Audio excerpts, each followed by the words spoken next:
ब्रह्म ज्ञान। सतयुग में दूध दही घी मिलेगा क्या? हेलो फ्रेंड्स, कलकाल है, गासिप का ज़माना भी है। गासिप करने को जी खोल कर सोशल प्लेटफॉर्म भी है, और ऐसे में स्त्रियों की एक संस्था, उनका कंटेंट भी हमने गलती से देख लिया है।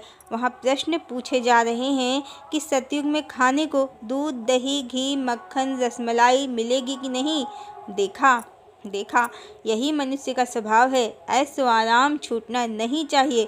और जिन माताजी से ये प्रश्न पूछा गया है, उन्होंने इसका बहुत सुंदर वर्णन किया है।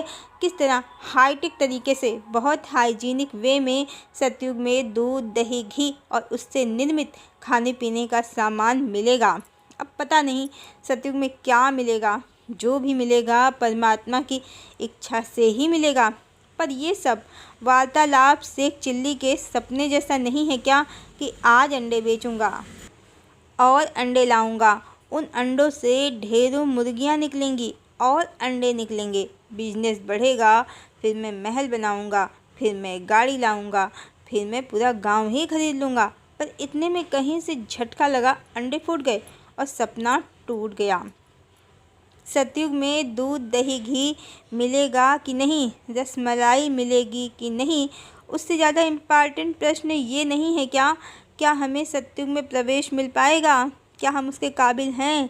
क्या हमें वो क्वालिटीज़ हैं कि परमपिता परमेश्वर हमको सतयुग में प्रवेश देंगे?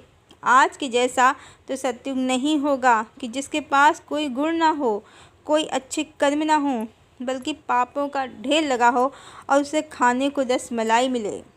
मनुष्यों की जीन्स में ही भोगवाद है। इसलिए जबकि भगवान श्री कृष्ण ने श्रीमद् भगवद गीता में स्वयं को ही परम धाम बताया है आत्मा का, जहाँ हर जीवात्मा विलीन हो जाती है, पर फिर भी उनकी ही वाणी को छोड़कर तमोगुण से ग्रस्त होकर मनुष्य उस लोक की कल्पना में व्यस्त हैं जहाँ श्री कृष्ण और हजारों औरतों का दिन रात हंसी मजाक बात प्रेम लीला मस्ती का हसीन समा बना हुआ है। इन भोगों के मारे लोगों को ये नहीं जानना है कि सतयुग में क्या स्त्रियों को सम्मान मिलेगा, उनका अधिकार मिलेगा, क्या उनका शोषण नहीं होगा, या क्या वहाँ सच में सत्य न्याय प्रेम और करुणा का साम्राज्य होगा।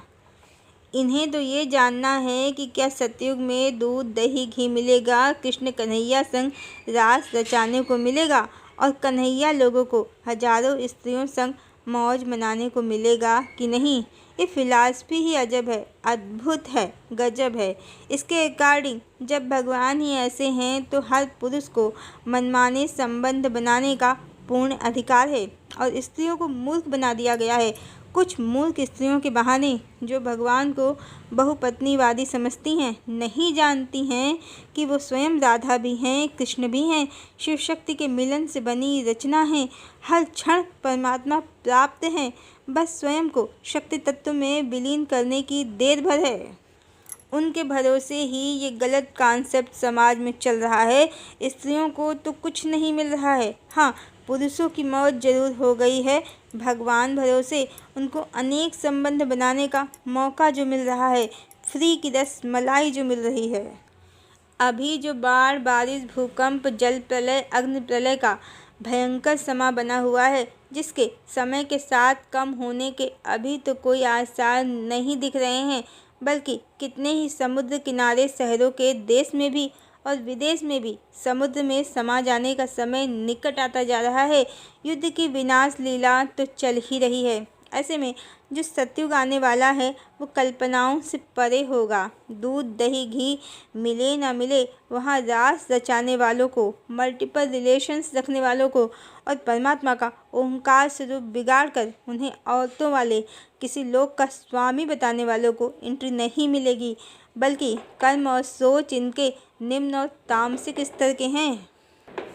इन्हें इनके कर्मों के अनुसार ऐसे ही लोक और जीवन मिलेंगे जहाँ दूध दही घी नहीं, नर्क के समान ही जीवन मिलेगा। ये कोई हवाई बात नहीं है, क्योंकि कर्म गति टारे ना ही टरे। अभी जो गोपियों रानियों की कहानियों में चटकारे लेते हैं ना, बाद में इनका हाजमा दुरुस्त किया जाएगा भगवान के द्वारा, भगवान के बारे में झूठी अश्लील कहानियाँ बनाने के लिए। इनको दूध दही घी नहीं बल्कि कोड़े पड़ेंगे। इन्हें पता नहीं है इनका अपराध कितना बड़ा है। आदि शक्ति के पति को हजारों का पति बताकर भगवान भगवती का इन शैतानों ने जो अपमान किया है उसका दंड बड़ा भयंकर होगा। अभी कलिकाल की हवा में इन्हें तामस बुद्धि धारण करने के कारण सब निम्न से निम्न बातें भगवान के विषय में कहना सुनना बड़ा अच्छा लगता है। पर सत्य कलिकाल की हवा जैसा नहीं है बल्कि सूर्य के समान दाहक है, जिसमें इनकी मिथ्या कहानियों का तो नाश होगा ही, इनको भयंकर दंड अवश्य मिलेगा। ओंकार स्वरूप सच्चिदानंद भगवान को किसी नकली लोक में औरतों संग कैद करने के लिए दूध दही घी उनको तो अवश्य मिलेगा जो सत्कर्मी हैं, ईश्वर का सत्य स्वरूप पूजते हैं।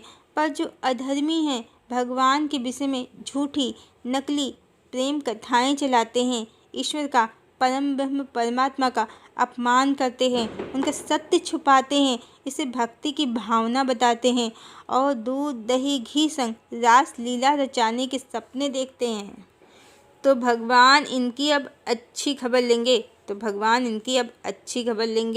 भक्ति के नाम पर भक्तों जैसा भेष बनाकर हाथों में मजीरा लेकर इन औरतों वाले लोग के पाखंडियों का अंत शीघ्र ही होगा। अब नहीं मिलेगी इनको ईश्वरी कृपा।